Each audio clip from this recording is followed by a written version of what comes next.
4,500 years ago, when Neanderthals still walked the earth, a virus became trapped inside the Siberian permafrost. In 2022, a team of French scientists thawed it in a laboratory, and it woke up. Not in hours, in minutes. If you think the greatest dangers on this planet exist in the present, wait until you discover what has been sleeping under the ice for millennia. Stay until the end of this video, because what you're about to hear will completely change how you see climate change. And if you have not subscribed to this channel yet, do it right now. Here we dive deep into the stories that science has to tell. Subscribe to the channel and hit the bell so you never miss a video. Let us start by understanding what permafrost actually is. Imagine permanently frozen ground, a layer of earth and ice that never melts, not even in summer.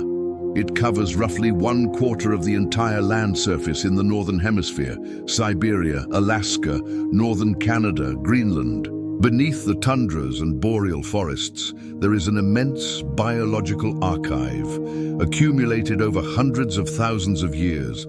Each layer of ice is a chapter in a book, and written in that book are stories that humanity has not yet learned to read completely. Permafrost works like a perfect natural freezer. No oxygen, no light, no heat. Everything that enters is preserved as if time had stopped. Leaves of extinct plants, mammoth fur, bones of prehistoric animals, and of course, microorganisms. Bacteria, fungi, and viruses that lived on a completely different Earth when the continents had other shapes and the climate was entirely unlike today. The team of scientists who led the research published in 2023 was not looking for apocalypses.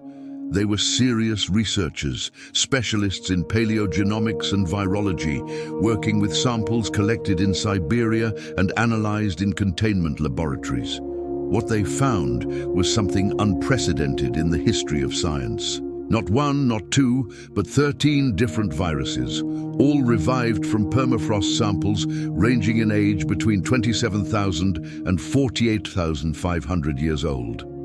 13. Each one of them belonged to a family called giant viruses. And before that name causes unnecessary alarm, it is important to understand why they are called that. Normal viruses are invisible even to the most common microscopes. They are so incredibly small that most of them fit easily inside a bacterial cell, without occupying even half the available space. Giant viruses are different. They are physically larger than many bacteria. You can actually see them using a basic optical microscope, the same kind used in high school laboratories. They have enormous genomes compared to ordinary viruses. Some carry more than 1,000 genes, while most known viruses carry only a dozen. This genetic complexity makes them fascinating objects of study, especially when you ask the question, what exactly do these genes do? And more importantly, what happens when these genes encounter the modern world? The oldest virus recovered in the study was named pandoravirus yodoma. It was extracted from a soil sample taken from the bottom of a lake in Siberia. 48,500 years of hibernation. To put that in perspective, when this virus became frozen in the ice, modern humans had not yet arrived in the Americas. The oldest known cave art was created much later than that. That is an eternity in biological terms. And yet, when warmed in the laboratory in the presence of host amoebas, the virus did not merely survive. It reproduced. It invaded cells. It did exactly what viruses do when they are alive and functioning. Now here is the part that news reports frequently distort. The researchers used amoebas as hosts on purpose, not for lack of options, but because it is ethically impossible to test unknown viruses on human or animal cells in preliminary studies. Amoebas serve as models to understand the basic behavior of the virus. They allow scientists to observe whether the virus can enter a cell, whether it can replicate, whether it can exit and infect other cells. All of that was confirmed. The virus works, but that does not mean it will infect us. Viruses are absolute specialists. They evolved over millions of years to enter specific cells of specific hosts. Think of it as a key and a lock. The virus is the key. The host cell is the lock. A virus that evolved to infect prehistoric amoebas probably has the wrong key for human cells. Our biology is different enough to keep the door locked in most cases. But there is a massive caveat. Viruses mutate. It is literally what they do best. Every time a virus replicates, there is a chance of an error in the copy. Most errors are lethal to the virus, some are neutral, and some rarely create new capabilities. Now imagine the following scenario. The permafrost thaws. Ancient viruses are released. They encounter modern hosts, Arctic animals, migratory birds, rodents. Inside these new hosts, the viruses replicate and mutate. And over time, in a chain of events that no scientist can predict with certainty, one of these viruses might acquire the ability to infect mammals, or birds, or humans. The probability of any individual event is low. But when you multiply improbable events by a sufficiently large number of attempts, the mathematics begins to weigh against you. There is a comparison that virologists make frequently. They call it the casino effect. An individual gambler has slim chances of winning on any given bet. But a casino with 1,000 gamblers every night, night after night, for decades, will pay out jackpots regularly. The melting of permafrost is increasing the number of bets. Not in a casino, in the game of viral evolution. And here the story gets even more complicated, because the permafrost is not melting uniformly. It is melting in an accelerated and irregular fashion. Data from European and American research institutions show that the Siberian permafrost has lost meters of depth in some regions over the past few decades. What took millennia to freeze is disappearing in decades. But let us return to the viruses, because there is a detail that most reports on this subject completely ignore. The 13 viruses found in the 2023 study were found in permafrost samples collected relatively close to the surface. What kind of material is buried deeper, with more years of history, in regions that have not yet been explored? The honest answer is that we do not know.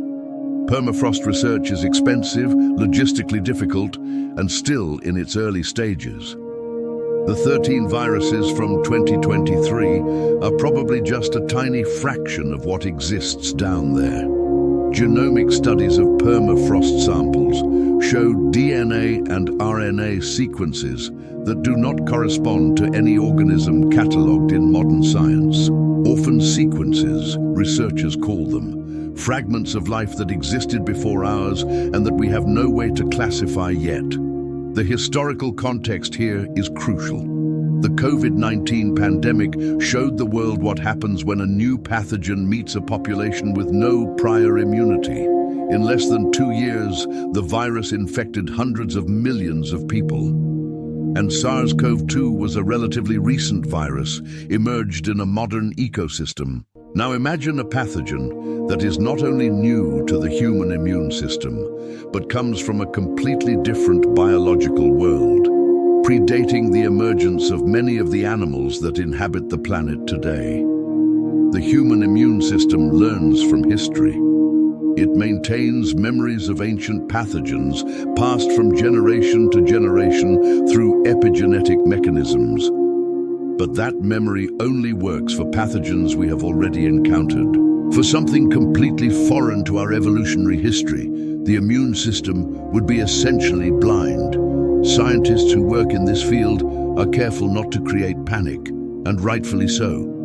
The probability of a direct viral apocalypse emerging from the permafrost is low, very low, but low probability does not mean zero probability. And when the consequences of an event are sufficiently catastrophic, even low probabilities deserve serious attention. That is the argument that researchers like Jean-Michel Claverie from the University of Aix-Marseille, one of the lead authors of the 2023 study, have been making to scientific funding bodies around the world. We are not asking you to treat this as an immediate emergency. We are asking you to start mapping what is there before global warming does it for us in an uncontrolled way. And that is the central irony of this entire story. The greatest danger is not a specific virus that has already been found. The greatest danger is what we have not found yet, in regions not yet explored, at depths not yet reached. The unknown. The planet is revealing its oldest memory, layer by layer, not because science asked it to, but because the climate changed. And science is racing to read those pages before the thaw destroys them, or worse, releases them before we are prepared. What can we do with this as a society? The first answer is vigilance, active monitoring of thawing permafrost regions, systematic sample collection, cataloguing of organisms found, development of containment protocols for unknown viruses. All of this exists in embryonic form. What is missing is scale and funding. The second answer is scientific humility. The history of medicine is full of examples of threats that were underestimated because they seemed unlikely. HIV was unlikely. Ebola was unlikely. COVID-19 was unlikely. Improbability is not protection. And the third answer, perhaps the most important of all, is addressing the root cause. Every 1/10 of a degree the planet warms is more permafrost melting, more layers of ice opening up, more ancient biological archives being released. We are warming a planet without having read the instruction manual. And the manual is written in DNA frozen 48,500 years deep. Science is awake to this problem. Laboratories are working. Data is being collected, but the ice is melting faster than researchers can analyze.